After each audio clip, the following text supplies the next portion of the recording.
So the very condensed version is that I married right out of high school. I gave birth prematurely to my first daughter, and 7.5 months later, I lost her to death.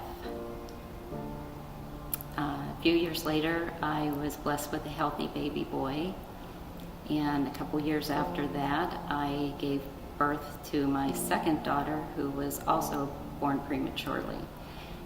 She was in the hospital the first month of her life, and then after that she had 3 kidney surgeries. Shortly after her last surgery, I was 7 months pregnant, and I heard those words that no mother wants to ever hear, that there was no fetal movement and no fetal heartbeat. 2 days later, I had a stillborn baby boy. A couple years after that, adopted a 3-year-old little girl who came with her own real set of challenges. At that point in time, we had been married 13 years, approximately 13 years. He began to act a little different,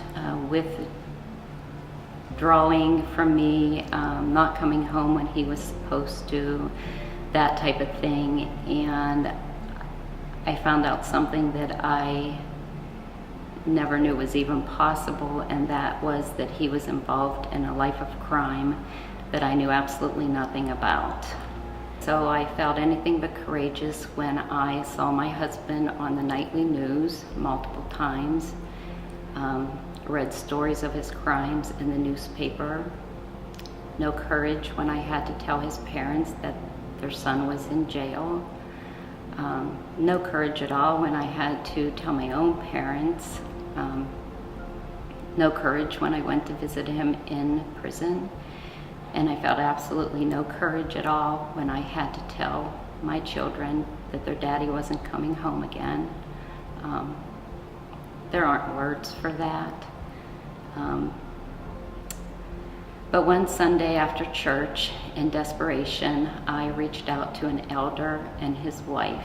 I believe that what God wants me to share with you today is what Stu, the advice he gave me on that Sunday, and that simply was, glance at the giant, but gaze on Jesus.